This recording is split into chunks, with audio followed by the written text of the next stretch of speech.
9 days, 9 days, 9 days from Clash of Castle, 9 days. That was my best Tony Khan impression. Probably not a very good one, guys, but fuck me, it's about 9 minutes till 4 here. So yeah, 4 a.m. A 4 a.m. Smackdown review. Just reviewed the AEW Rampage there. Absolutely felt dead. Felt like my eyes were enclosing inside my head. But now that I've got the garbage over with, now that we're done with AEW, I feel a wee bit more awake. So yeah, let's move on to SmackDown, which was 100% a better show than AEW Rampage. But of course, it was always going to be. I mean, it was never really in doubt. I mean, you look at the presentation of WWE SmackDown, you look at the stars on SmackDown, what it's got to offer, and it is just better than Rampage. I mean, you look at Drew, you look at the Bloodline Reigns. I mean, just people that look like legit stars, and you look at Rampage, and you've fucking got, you know, all these little guys that look like fucking hobos walking down the street. It's, you know, you look at Eddie Kingston, and you look at Roman Reigns, and I mean, you tell me who's the bigger star. You tell me who looks more like they belong on TV. But anyway, right, we kick off with Ricochet, Happy Corbin. I'm never happy when I have to watch Ricochet. Ricochet wins. Who gives a shit? What I thought was funny was after the match, Corbin's like selling it in the corner, and then the next minute, like, I don't know how he's doing it, but McAfee's like drawing circles on, like, he's using like a paint app or something to draw circles around Corbin's head, and he's like zooming in on his brain, and he's like putting wee numbers inside the circle to like show how many days he's been like losing for, and it's like, it was weird. But yeah, no, McAfee's commentary is really good. So, and I mean, I like McAfee, but I mean, I do not get the Ricochet hype. You know, it's just a Triple H guy. Into the end of the day, it's Triple H. Fuck him. Fuck Triple H, man, right? I want to see good Raw and SmackDowns, right? I don't want to see NXT black and gold people getting pushed non-stop, right? These vanilla 5 foot, 8 guys, these cruiserweight guys, they don't draw, right? It's characters that draw, personalities that draw. I mean, we all know that by now. If Triple H doesn't know that, then what has he been doing for the last 25 years? Has he been literally, wrestling with his eyes closed? I think he might have been. We get Drew McIntyre.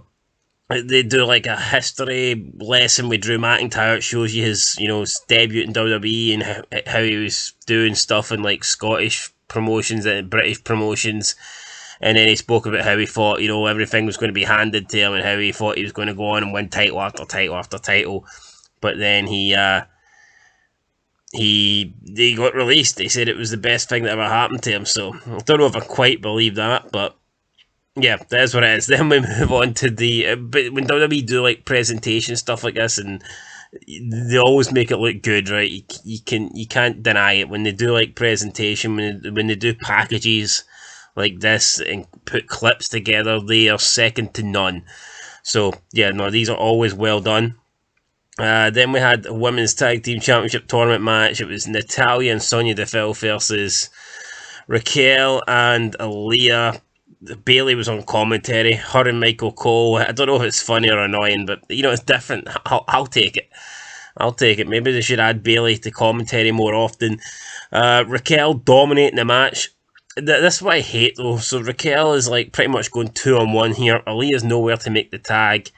Raquel ends up winning without Aaliyah's help, but as soon as she wins, Aaliyah is in the ring celebrating. It just doesn't make any sense. I mean, if she was out the match for 5 minutes, if she was unable to help her teammate and tag herself in, why is she like magically spawning in the ring as soon as her team wins? Things like that just piss me off. I know it's minor details, but still, it just doesn't make any sense. Then we move on to Karrion Kross and Scarlett are like, I don't know where they are. They're somewhere in the arena.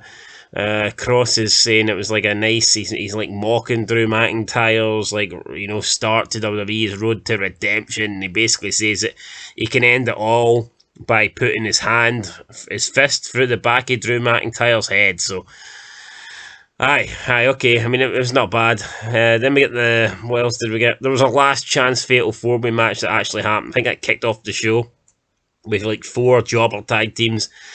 Big suplex to the outside. It looked like Nikki Ash legit hurt herself because none of these people sell anything. So the fact that she was selling her leg probably makes me think that she actually was legit hurt, but nah, it was obviously Raquel and Aaliyah won that. No, not Raquel and Maria, Sonya and Natalia, so yeah, who cares, right? Then we move on to Roman Reigns. He's hyping Sammy up in the dressing room. Sammy's sitting down.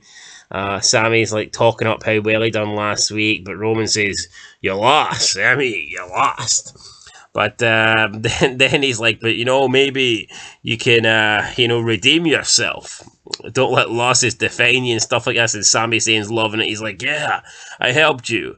And Reigns is like, "Yeah, you'd think I forgot." And Sami's like, No. So like Reigns is paying homage here to Sami Zayn, and he's grateful, showing gratitude to Sami Zayn saving him from the Drew McIntyre attack last week.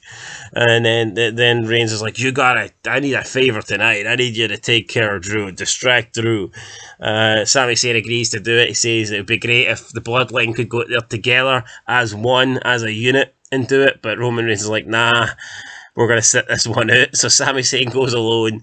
And one of the Usos fucking likes him, one of them hates him, so it's kind of cool dynamic. These segments are really good. These are funny. I mean, we need more of these. I'd say Sami Zayn's a full-time member of the Bloodline. Right, then we get Sheamus and Gunther staring at each other. Sheamus says he's going to rip the belt off him and take it home to the Red Dragon. I mean, I'm pretty sure the Red Dragon is like a Welsh thing, but Sheamus is Irish, so that lost me. Gunther says, "Ring General, I win." Something about he respects Sheamus, but he's going to win. Broken English here at its best. Then Ludwig Kaiser starts brawling with Butch and Ridge Holland, and then when Sheamus and Gunther wanted to stop, they just like placed their hands on it. It was dumb, he had those three like brawling and fighting, and then you just had Sheamus and Gunther just staring at each other while it was all going on. I don't know what they were going for. It didn't really look good. We then had Maximum Male Models. They were trying to do their poses or whatever. They're trying to do their shoots. But there was like music on in the background from Hit Row and Street Profits. Both of them were partying or something like this. So Max Dupree wasn't happy about the noise. Then we get Maxine Dupree, and she's with Los Lotharios, and Los Lotharios says they have an idea. Then we get a promo package, Shayna Baszler's Path of Destruction. They're trying to portray her as this like monster heel that's been crushing everybody, but in reality, she's been losing for like 3 straight. The last time she looked like credible was when she took on Becky Lynch, and that was a couple of years ago. So yeah, no, I mean, they're trying to make us believe that we're dumb and that we don't know. For the past couple of years, she's been losing and been part of, like, just throwaway tag teams. So, yeah, we know Shayna Baszler's not this monster. So, you can portray her like that if you want, but it doesn't work. Anyway, Los Lotharios give spray paint to the Maximum Male Models. They spray paint this bus. Then Hit Row come and they challenge them to a match next week because they say that if you don't like us, then face us next week. And then Hit Row's like, that's not even our bus. And then we get the Street Profits coming at the bus, and Maximum Male Models leave, and then the Street Profits just look confused. I mean, why would they fear the Street Profits? I thought the whole point was if they spray paint their own bus, you're supposed to like spray paint Brock Lesnar's bus or something. Again, or at least the Bloodline's bus, but why would Maximum Male Models and Los Lotharios be afraid of the fact that they spray painted the Street Profits bus? And the Street Profits didn't even look too bothered that their bus got spray painted, so this, again, didn't really work. We then got another Drew McIntyre promo vignette thing about his redemption story, and he basically says, it clashed at the castle and inside of the UK, inside of Britain, in front of 80,000 Brits, he is going to end the reign of Roman Reigns. And I think he will. I think Drew's going to win that. I've got a feeling Drew's going to do it. Then we get a Bayley, Dakota Kai, Io Sky backstage thing. Said they're not worried. Neither am I. We then get the Usos coming up to Sami Zayn. Jay says to him, I don't know, is it Jay or Jimmy? I think it's Jimmy. Jimmy's like, yeah, you lost. Sami Zayn's like, I don't need this negative energy. Then Jimmy's pissed off that he was speaking behind his back last week to Reigns, and then his brother Jay pulls him away, and Sami Zayn's left on his own to take on McIntyre. What else did we get? We had the New Day. The New Day in the ring. We got Xavier Woods in a wheelchair pretending his legs done, dusted. The Viking Raiders come out. They say that this is a joke. Last week they gave him a proper burial, and the New Day is like, embarrassed them by again appearing on SmackDown, whereas the Viking Raiders thought they were gone. So the Viking Raiders come out to beat them up.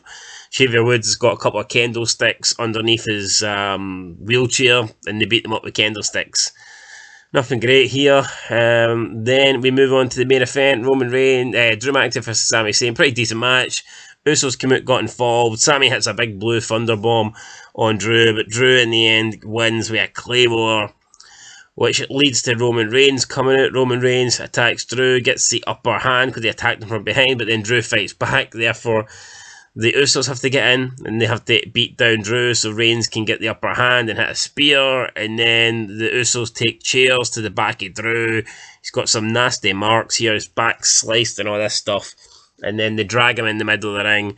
Roman Reigns sits the chair across his throat, and then Reigns sits down on the chair, poses with the belts. The Usos are behind him, and so is Sami Zayn, so it looks like Sami Zayn is now officially a member of the Bloodline, and that's how they pose, with the Bloodline standing over the beaten down body of Drew McIntyre. So it was an okay SmackDown. It was alright. Was it great? No. Was it horrible? No. Really, really enjoyed the segments with the Bloodline and Sami Zayn. The Drew vignettes were pretty decent as well. I mean, overall, not much else was that great, if we're being honest here. I mean, the main event I thought was decent. You know what? I'll give it a. What am I giving it? I actually thought the women's tag team match was alright. You know what? We're going to give it a 3. I'll give it a 3 out of 10. 3 out of 10 for the Bloodline stuff. I mean, you should just do like 2 hours of Bloodline stuff, and then it would actually be a pretty good show. But we'll give it a 3, guys. That's it. Leave a like, leave a comment, subscribe if you haven't. Let me know what you thought down below. I think the Sami Zayn and Bloodline stuff's gold. I think we need more of that. Give us more, damn it. Anyway, till next time. Peace.